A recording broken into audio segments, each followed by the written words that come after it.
Ram talk కి తిరిగి స్వాగతం. కె కేశవరావు తిరిగి కాంగ్రెస్ లోకి జంపట. నాకైతే పెద్ద ఆశ్చర్యపడాల్సిన పని లేదు.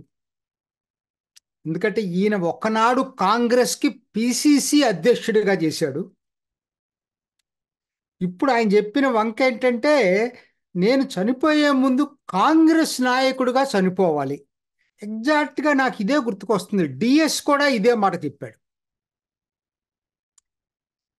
శ్రీనివాస్, ధర్మపురి శ్రీనివాస్, అరవింద్ వాళ్ళ నాన్న. సో కాబట్టి ఆల్మోస్ట్ వీళ్ళకి అంటే ఎక్కువ కాలం వీళ్ళ జీవితమే కాంగ్రెస్లో ఉంది. కారణం కనీసం ఆయన ఏంటంటే ఇవాళ అధికారం లేనప్పుడు అంటున్నాడు. ఈయనేంటి బీఆర్ఎస్ పూర్తి అధికారంలో ఉండి 10 సంవత్సరాలు దాని ద్వారా వ్యక్తిగత లాభం పొంది ఇవాళ అధికారం పోయిన తర్వాత ఎన్నో ఎన్నో మాటలు చెప్తా ఉన్నాడు. ఆయనకి మరి 2 సార్లు రాజ్యసభ ఇచ్చారు. కేసీఆర్ తర్వాత 2వ స్థానం ఇచ్చారు. వాళ్ళ అమ్మాయిని హైదరాబాద్ నగర మేయర్ చేశారు.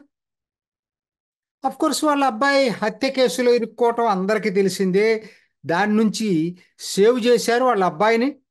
మళ్ళీ ఏదో గవర్నమెంట్ కార్పొరేషన్కి ఏదో నామినేట్ చేసినట్టుగా ఉన్నారు. చరిత్ర ఇదండి కేశవరావు చరిత్ర. నిజంగా కనుక కేసీఆర్ వ్యవహార శైలి మీద మీకు ఏదన్నా doubts ఉండేటట్టయితే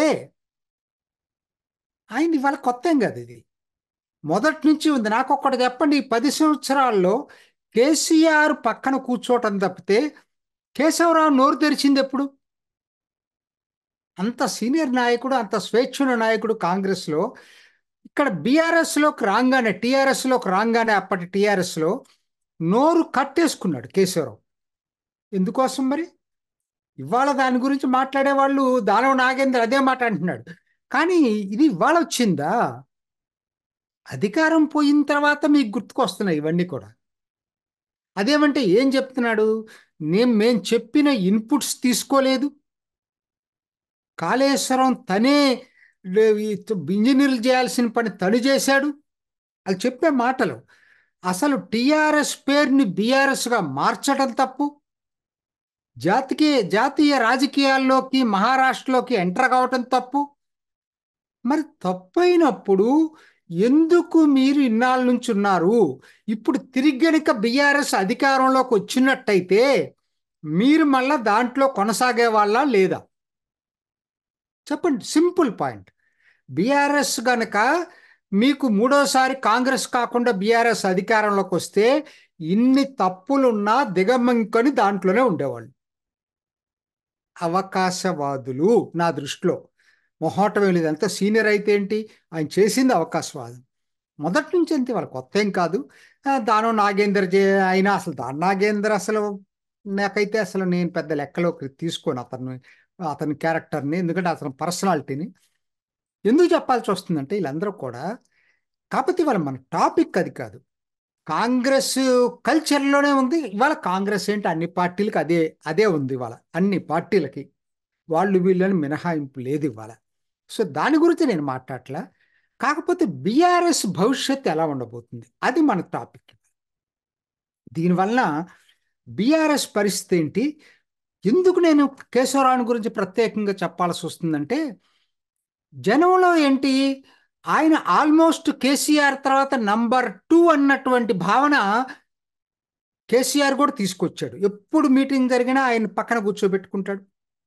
floor leader, parliamentary party leader ఏది బీఆర్ఎస్కి పార్లమెంట్లో. సో కాబట్టి అత్యున్నత స్థానంలో ఉన్నటువంటి వ్యక్తి ఆయన ఇవాళ పార్టీ మారటం అనేది సైకలాజికల్గా చాలా ఇంపాక్ట్ ఉంటుంది బీఆర్ఎస్ మీద, బీఆర్ఎస్ క్యాడర్ మీద ముఖ్యంగా. ఎందుకు చెప్పాల్సి వస్తుందంటే ఇప్పుడు బీఆర్ఎస్ని ఆ నాయకులందరూ ఒక్కొక్కరు వెళ్ళిపోతూ ఉన్నారు. ఆ నిష్క్రమణలు ఇప్పుడు మరింత వేగంగా జరుగుతాయి. ఏదో చెప్తున్నారు కదా, వింటున్నాం. ఏదో లెజిస్లేచర్ పార్టీలో 3/2 మంది మారతారు అనేటువంటిది వింటున్నాం. 26 మంది ఎంతమంది కావాలి కదా మారతారని చెప్పి ఈ మధ్య బాగా వినపడుతున్నాయి. ఇప్పుడు కేశవరావు వచ్చిన తర్వాత ఆ ప్రక్రియ మరింత వేగంగా జరిగేటువంటి అవకాశాలు అయితే నాకైతే కనపడుతున్నాయి. సార్ కేశవరావు గురించి మనకు అనవసరం ఇక్కడ. ప్రధానంగా ఏంటంటే కేసీఆర్ ఎందుకు ఇది బీఆర్ఎస్ అధికారం పోగానే ఈ స్థాయికి పడిపోతా ఉంది, ఇంత క్విక్గా డిసెలరేట్ అవుతుంది. అది మన టాపిక్. కారణం ఒక్కటేనండి. ఒకటి, అందరూ అనుకుంటున్నట్టుగా ఎటు అధికారం ఉంటే అటు ఈ నాయకులు పరిగెత్తడం ఒక కారణం అయితే, రెండోది కేసీఆర్ మీద అభిమానంతో ఉండే వాళ్ళకన్నా కూడా అధికారం కోసం కేసీఆర్ ధోరణి నచ్చకపోయినా ఉండే వాళ్ళ సంఖ్య బీఆర్ఎస్లో ఎక్కువ ఉంది. అసలు కారణం అది. ఎందుకంటే ఆయన వ్యవహార శైలి అటువంటిది, ఎవరికీ యాక్సెసిబుల్ కాదు, చాలా అహంకార పూరితంగా ఉంటుంది ఆయన యొక్క వ్యవహార శైలి. దాంతోపాటు కుటుంబం ఏది చేయాలన్నా అటు కేటీఆర్ లేకపోతే హరీష్ రావు లేకపోతే కవితను వీళ్ళ ద్వారా చెప్పించటం అనేది, వీళ్ళే మొత్తం నడిపించడం అనేది ఎవరికైనా లోపల ఉంటుంది. బయటకు అధికారంలో ఉన్నప్పుడు బయటపడకపోవచ్చు, కానీ ఇవాళ అవన్నీ కూడా యాడ్ అవుతా ఉన్నాయి ప్రజల్లో. దాని మీద ఒకటి, నాయకులు కూడా అందువల్ల ఒక్కొక్కరు వెళ్ళిపోవటం జరుగుతూ ఉంది. మరి ఇప్పుడు ఇది ముందు ముందు ఎలా ఉండబోతుంది? రెండు, తక్షణం ఎలా ఉండబోతుంది, దీర్ఘకాలంలో ఎలా ఉంటుంది? తక్షణం అయితే అసలు దీంట్లో సమస్య లేదండి. ఇప్పట్లో బీఆర్ఎస్ పుంజుకోవటం కష్టం. ఎందుకంటే ఒక్కోటి వస్తుంటుంది. ఇప్పుడు కవిత లిక్కర్ స్కామ్లో సారాయితో కుంభకోణంలో జైల్లో కూర్చుంది. ఇప్పుడు జరుగుతున్న ఫోన్ ట్యాపింగ్ కేసు చాలా చాలా సీరియస్ కేసు. ఈ ఫోన్ ట్యాపింగ్ కేసు ఖచ్చితంగా వదిలిపెట్టరు. రేవంత్ రెడ్డికి కూడా అతన్ని జైల్లో పెట్టించినటువంటిది లోపల మనసులో ఉంటుంది కాబట్టి వదిలిపెట్టాడు. కాకపోతే మరి ఎందుకు అందరు బ్యూరోక్రాట్స్ని ఆయన ఒకే ఘటన కట్టకుండా కొంతమందిని రక్షిస్తున్నాడనేటువంటి ఎందుకు వస్తున్నాయో వార్తలు తెలియట్లేదు మరి నాకైతే.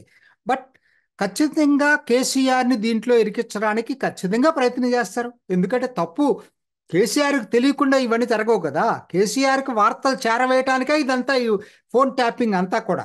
రేవంత్ రెడ్డిని జైల్లో పెట్టింది ఆ పద్ధతిలోనే కదా. రఘునందనరావు చెప్తున్నాడు కదా, ఆయన ఫోన్ కూడా ట్యాప్ చేశారని చెప్తున్నాడు కదా. అట్లానే కాళేశ్వరం ఇంకా అది అప్పుడే ఇప్పుడు పోదు. కాళేశ్వరం దానివల్ల నెక్స్ట్ ఇయర్ అసలు నీళ్ళు ఇవ్వలేని పరిస్థితి ఉంటుంది కాబట్టి అసలు అది కూడా. కాబట్టి ఇప్పట్లో వాళ్ళ గత పాలన వైఫల్యాలు ఎక్స్పోజ్ చేయటంతో ప్రజల్లో మాత్రం ప్రస్తుతం తక్షణం కోలుకునే అవకాశం లేదు. దీర్ఘకాలంలో కోరుకుంటుందా అంటే అవకాశాలు తక్కువ ఉన్నాయి నాకైతే. ఎందుకు తక్కువ ఉన్నాయి? ఎందుకంటే ఈ ఎప్పుడైతే బీఆర్ఎస్ డౌన్ అయిందో ఈ గ్యాప్ని ఎవరు పూడుస్తున్నారు? ఇప్పుడు నేషనల్ పార్టీ అయినటువంటి బీజేపీ పూడుస్తాం. మనం దాన్ని మర్చిపోవద్దు ఇక్కడ. కాబట్టి కాంగ్రెస్ వ్యతిరేక సెక్షన్ చాలా బలంగా ఉంటుంది ఇప్పుడు దేశంలో. మరి వాళ్ళు ఇన్నాళ్ళ నుంచి పిచ్చీలు ఉన్నారు బీజేపీ వైపు, బీఆర్ఎస్ వైపు. బీఆర్ఎస్ ఎప్పుడైతే బలహీనపడిందో అందరూ కూడా బీజేపీ వైపు ర్యాలీ అవుతున్నారు. నాయకులు కాంగ్రెస్కి వెళ్ళొచ్చు, మీరు తేడా చూడండి ఇక్కడ. నాయకులు కాంగ్రెస్కి వెళ్ళొచ్చు, ప్రజలందరూ కాంగ్రెస్కి వెళ్తారంటే అది భ్రమ. ఉదాహరణకు నేను సిటీ సంగతి చెప్తానండి. మొన్న మొత్తం సిటీ నియోజకవర్గాలు స్వీప్ చేసింది బీఆర్ఎస్, స్వీప్ టోటల్గా. కానీ ఈసారి అలా ఉండదు. ఆ నాయకులు ఒక్కొక్కరు, ఇప్పుడు దానం నాగేంద్ర వెళ్ళాడు, ఖైరతాబాద్ ఎమ్మెల్యే గెలిచిన వ్యక్తి, పార్లమెంట్కి స్థానం ఇచ్చారు. రంజిత్ రెడ్డి వెళ్ళాడు, ఇలా చాలామంది వెళ్ళారు. ఇప్పుడు కేశవరావు వెళ్ళాడు, మేయర్ విజయలక్ష్మి వెళ్తుంది. అంత మాత్రాన జనం వెళ్తారనుకుంటే పొరపాటు. జనం వెళ్ళరు. జనము కాంగ్రెస్ వ్యతిరేక శక్తులు, వ్యతిరేక సెంటిమెంట్ ఉన్నటువంటి జనం గణనీయంగా ఉన్నారు తెలంగాణలో కూడా. వాళ్ళు ఇప్పుడు బీఆర్ఎస్ ఎప్పుడైతే వీక్ అయిపోతుందో వాళ్ళందరూ, ఆ జనం అంతా కూడా బీజేపీ వైపు పోలరైజ్ అవుతారు. కాబట్టి ఇది కాంగ్రెస్ సంతోషించవచ్చు, బీఆర్ఎస్ బలహీన పడితే నాయకులు వాళ్ళు చేర్చుకుంటున్నారు అనేది. కానీ జనం అట్లా ఆలోచించరు. జనం ఖచ్చితంగా కాంగ్రెస్కు వ్యతిరేక వాళ్ళంతా కూడా బీజేపీ బలపడుతుంది. బీఆర్ఎస్ బలపడటం అనేది బీజేపీ మరింత బలపడటానికి దోహదం చేయబోతుంది. అది వచ్చే ఎన్నికలు, లోక్సభ ఎన్నికలు. మోడీ ఫ్యాక్టర్ చాలా బలంగా పనిచేస్తుంది. మూడోసారి ప్రధానమంత్రిగా మోడీ రావటం ఖాయం అనేది ప్రతి వాళ్ళ మనసుల్లో ఉంది. కాబట్టి సిటీ ఏదైతే బీఆర్ఎస్ కిన్నాళ్ళ నుంచి బలంగా ఉందో ఆ సిటీ ఈసారి బీజేపీకి పట్టం కట్టే అవకాశాలు బహుమెండుగా ఉన్నాయి. ముఖ్యంగా మల్కాజ్గిరి, సికింద్రాబాద్, చేవెళ్ళ ఈ నియోజకవర్గాలైతే మీరు వెనక్కి చూసుకోవాల్సిన పని లేదు. అభ్యర్థుల పద్ధతుల్లో చూసుకున్నా కూడా బీజేపీ అభ్యర్థులు మిగతా పార్టీలు, కాంగ్రెస్ పార్టీ అభ్యర్థుల కన్నా ఖచ్చితంగా బెటర్గా ఉంది, మిగతా బీఆర్ఎస్ అయినా కాంగ్రెస్ అయినా. సో కాబట్టి ఎందుకని ఈటెల రాజేందర్, కిషన్ రెడ్డి, కొండా విశ్వేశ్వరరెడ్డి ముగ్గురు కూడా అభ్యర్థుల పాయింట్లో మిగతా వాళ్ళకి డామినేటింగ్గా ఉంది అభ్యర్థుల విషయంలో బీజేపీ. సో కాబట్టి బీజేపీ సిటీని సిటీని క్యాప్చర్ చేయటం అయితే 100కి 100 పాళ్ళు ఖాయంగా నాకు అనిపిస్తా ఉంది. అయితే వాళ్ళు బలహీనంగా ఉంది ఇప్పటికి కూడా కొన్ని చోట్ల, ముఖ్యంగా నల్గొండ, ఖమ్మం ఈ రెండు ఇంకా బలపరచుకోవాల్సినటువంటి అవసరం ఉంది, ఇంకా బలహీనంగా ఉంది. అలానే ఉమ్మడి వరంగల్, ఉమ్మడి మహబూబ్ నగర్ కూడా ఇంకా బలపడాల్సిన అవసరం ఉంది. ఓకే, పోటీ ఇచ్చే స్థాయిలో ఉన్నా ఇంకా బలపడాల్సినటువంటి అవసరం ఉంది. సరే, ఈ వాళ్ళ బలహీనతలు ఎన్నున్నా కూడా వాళ్ళకు కొన్ని కలిసి వచ్చే అంశాలు ఉన్నాయి, అది మనం మర్చిపోవద్దు. ఏంటి అంశాలంటే, మజ్లిస్ ఇక్కడ ఉన్నంతకాలం, ఉదాహరణకి నిన్న జరిగింది చంగిచెర్ల ఉదంతం జరిగింది, ఏమైపోతుంది అటువంటి అప్పుడు కూడా కాంగ్రెస్ గట్టి స్టాండ్ తీసుకోలేదు. ఇటువంటి వివాదాల్లో కాంగ్రెస్ ఎటువంటి పరిస్థితుల్లో గట్టి స్టాండ్ తీసుకోదు. సో మజ్లిస్తో రాను రాను కుమ్మక్కవుతుంది, జరిగే పని, సహజ పరిణామం అవన్నీ కూడా. సో అవన్నీ ఏమైపోతుంది, జనం ఇంకొంతమంది బీజేపీ వైపు పోలరైజ్ కావటానికి ఉపయోగపడుతుంది. బీజేపీ బలపడిందే దేశంలో ఆ విధంగా కాంగ్రెస్ యొక్క అవకాశవాద రాజకీయాల వల్లనే. కాబట్టి అది బీజేపీకి కలిసి వచ్చే అవకాశం. రెండోది, త్వరలో రాబోతుంది, చాలా మందికి సుప్రీంకోర్టు కేసు జడ్జిమెంట్ రిజర్వ్ చేసింది, ఎస్సీ సబ్ కేటగరైజేషన్, మాల మాదిగల మధ్య సబ్ కేటగరైజేషన్. ఇది ఆల్రెడీ సుప్రీంకోర్టు జడ్జిమెంట్ రావాల్సిన టైము ఎందుకు లేట్ అవుతుందో తెలియదు, కానీ ఆ జడ్జిమెంట్ రిజర్వ్ చేసి కూడా దాదాపు నెల రోజులు అవుతున్నట్టుంది, 3 వారాలు నెల రోజులు అవుతున్నట్టుంది. అది వస్తే అది కూడా బీజేపీకి యాడెడ్ అడ్వాంటేజ్ అవుతుంది ఖచ్చితంగా. అన్ని పార్టీలు అనొచ్చు మేము కూడా సపోర్ట్ చేస్తున్నాం, కానీ ఇది బీజేపీకి అడ్వాంటేజ్ అవుతుంది దానివల్ల తెలంగాణలో. మూడోది, కాంగ్రెస్ తప్పిదాలు. ఇవాళ ఉన్న పరిస్థితి ఉండదు, కాంగ్రెస్ తప్పిదాలు చేయకపోతే మనం ఆశ్చర్యపోవాలి, చేయటం అనేది దాని నార్మల్ ప్రక్రియ. సో కాబట్టి అవి కూడా బీజేపీ బలపడటానికి దోహదం చేస్తాయి.